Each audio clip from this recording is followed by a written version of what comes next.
This is my pregnancy test. Oh my gosh. Oh my actual gosh. What is up, Vic gang? Welcome back.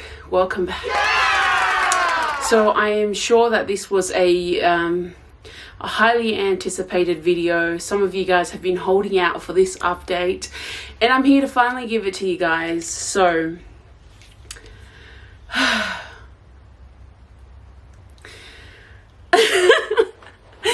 so the truth is, this is my pregnancy test taken at cycle day 14 or 13, and oh my gosh, oh my actual gosh, oh my gosh, there is still nothing there. Got him! If you've already called on, I am not pregnant. I am not pregnant, guys. I repeat, I am not pregnant. That was just a little stunt. It's a negative test. So I kept it just because it's so dear to me. Like, I know it sounds stupid, but this is my first pregnancy test where I knew 100% that I ovulated. Because guys, guess what? I said in my last video that if you believe that you ovulated, then what should follow is a bleed. And I'm here to tell you guys that 13 days after I ovulated, I started spotting. 12 to 13 days after, I started spotting. And I was like, what the heck? When I kept getting negative pregnancy tests by like cycle day 10 or 11, I knew that like I pretty much wasn't pregnant. So I was really hoping and praying that a period would come, because then that would mean that I definitely did ovulate. And so on cycle day 12 and 13, I started spotting, and I was like, oh my gosh, I was super excited. I cannot even express how excited I was. Like, I was so happy that my husband thought that I was coming to tell him that that I was pregnant, but I was telling him that I got my period. And so he was a bit bummed out, but it's still such a big win for me. Like, regardless of whether this cycle was my cycle to get pregnant, that doesn't matter. Like, I ovulated all on my own, and that is something that does not happen. And that's confirmation to me that maybe I was experiencing an ovulatory cycles, and that's why that period, that bleed, was just not stopping. It's confirmation that I ovulated.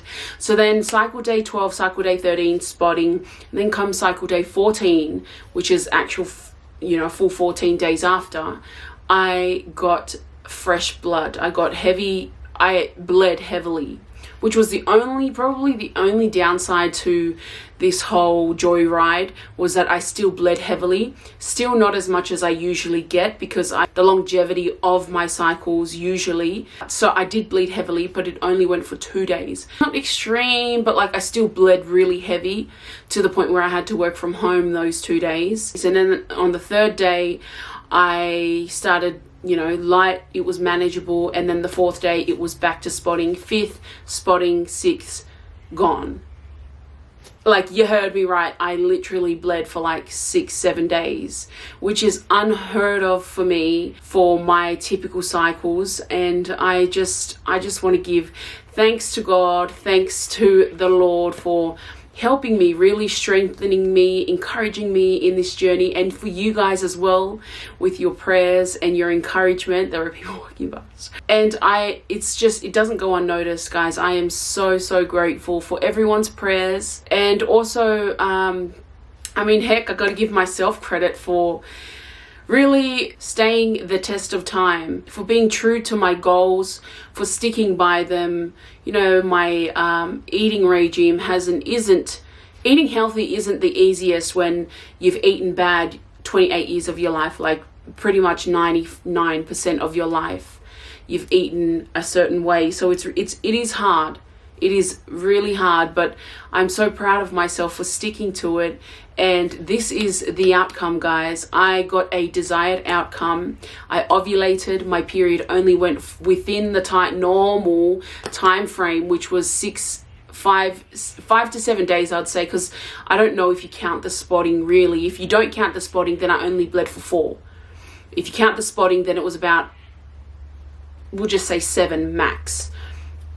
And so that happened, and then I just had to go and ruin it with a holiday. So I just got back from a 4-day holiday, was up in Brisbane, went to the Gold Coast, and really just ate whatever the heck I wanted. I did not care at all, was not really paying attention, was just eating whatever.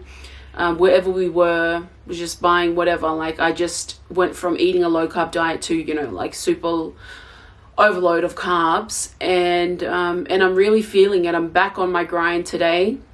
Had some bone broth today, and just, you know, easing back into it. I'm just being kind to myself, because easing back into it, I find, helps me to stay the course. Because if you go cold turkey and strip everything back out again, you go full gung-ho on yourself, then you automatically create a resistance. You dread the fact that you have to go back onto it, and your mind it just doesn't work in my experience. So that's why I'm just easing into it. You know, I had a bit of keto chocolate with some peanut butter today, and I was thinking of making my keto pizza, but I might save that for tomorrow. I'm just trying to have less and less dairy in my diet, just because I have psoriasis issues. I have, you know, gut inflammatory issues, which is why I'm taking and making a lot of bone broth. And just to clarify, I am on a ketogenic diet and eating whole foods. I mean, people hear the keto diet and they go crazy thinking it's so unhealthy, it's this and that, because of the high fat content. I don't eat as much high fat, and the keto diet that I do is a healthy one. I just eat meat and veg, and dietary fats, like healthy good fats like avocado. I have some cod liver in a supplement form, some olive oil now and then, just healthy fats. That's what I believed has really helped me. And also taking my EstroClear. I currently take a supplement which is called EstroClear, and it's supposed to counteract the excess estrogen that is in my system, which I believe has been working.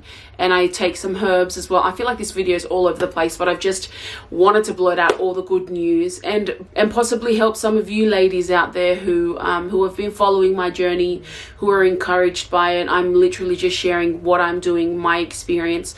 Of course, consult your doctor and speak to them before you try any of my advice. This is my unsolicited advice to you guys, but I do take some herbs which are meant to help again with clearing that excess estrogen out. Also in the herbs, I have something that is meant to also boost my progesterone, because I have too much estrogen. So it's really just, again, trying to balance those two out. On top of that, I recently went and got a few tests done. So one of them was my thyroid. I got THS done, which is the standard. I always get that done. I kind of pressed my GP for a little bit more details in my thyroid test, and he added T3 and T4. He didn't do the antibodies, and I didn't really know what the full panel was at the time, so I didn't ask him for the antibodies.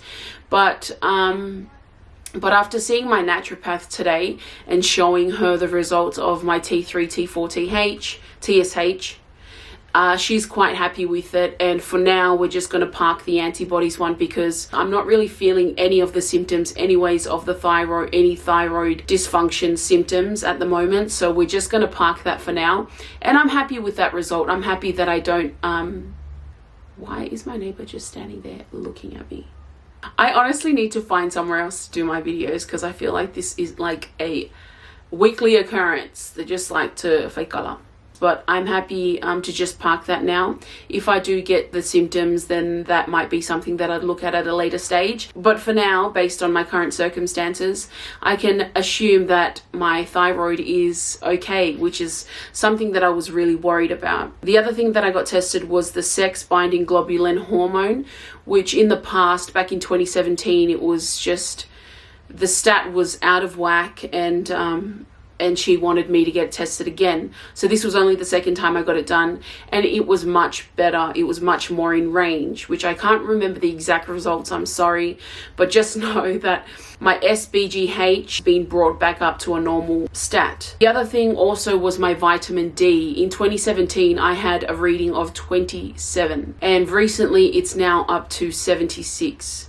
So that's amazing. I've been taking my vitamin D supplements for about 6 months now, so it's all helping. Everything that I'm doing is actively helping me and pushing me into the right direction, and I'm so happy. I honestly give thanks to maybe 60% of that being that I am on an organic diet, and I believe that has, that's really helping me, because the extra chemicals on commercialized produce where they use sprays and stuff like that, like pesticides, herbicides, fungicides, and all of those sides, it's not good for our body, and our body just recognizes those agents as estrogen. So that could be another reason as to what's pushing your estrogen progesterone balance out. So you may be asking, what's my plan from now on out?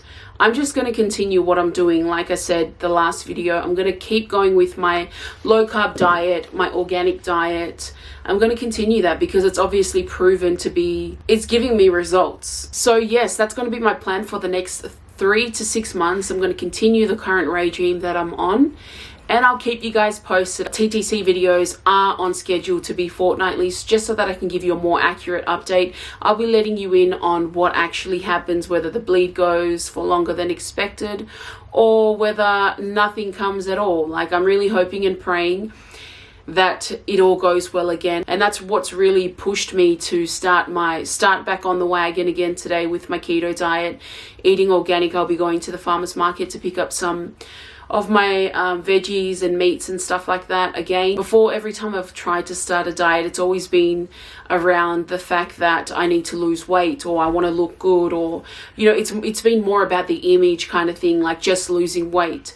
But there's a saying that Dr. Eric Berg always says, and he says, get healthy to lose weight. Don't lose weight to get healthy, because there are so many ways in how you can lose weight. You can lose weight unhealthily but still lose weight. And if the goal is just to lose weight, then those avenues may not be healthy. But if you get healthy and you eat the right foods and you take the right path, then you'll naturally lose weight getting healthy, if that makes sense. And I really love that. It's something that I want to carry on the next 3 to 6 months on this journey. There have been studies shown, and I've read as well, that a lot of women who have PCOS, once they start a ketogenic diet, they suddenly fall pregnant, like, very quickly. And I, don't quote me, but I believe the idea behind that is the insulin, because when you're on a ketogenic diet, you don't spike insulin as much. You're not having sugar, very low carb, and partnered with a fasting regime, insulin isn't spiked as much, so it isn't needed as much and it's not produced as much. Again, don't quote me on that, but just from reading and watching a lot of Dr. Eric Berg's videos, I believe that's the idea behind it. And so if you do have PCOS, give some research into it. Have a look at the ketogenic diet and PCOS, and Dr. Eric Berg. They've got a lot of information about that, and the link between PCOS and a keto diet. I really just appreciate you guys for your feedback and how everyone was just so hopeful for me in the last video. You guys are so awesome. Honestly, I love the community and the support that I have on this page in particular. But that's it for me, guys. My battery's flashing just as well. I hope you guys enjoyed this update. I can't wait to do another update video. By 14 days from now, I should be cycle day 24 because I'm cycle day 10 right now. So hopefully, if it's a normal cycle, I should be leading up to ovulation around then, or if not, have already ovulated. I'm not sure. It was only my first cycle of ovulation, so let's hope and pray that it continues down this path and I ovulate again, and hopefully very soon the sperm will catch the egg. That's the plan, guys. I'm currently at 22 kilos, I think I've lost so far, although I may have put on some water weight being on holiday and eating what I want, because being on a high carb diet and a high sodium diet, your body generally just retains more fluid than normal. So now that I'm back on it, I should drop some of that water weight. And I mean, I won't be surprised if I've put on a kilo or a half. Until next time, Vic Gang. Bye.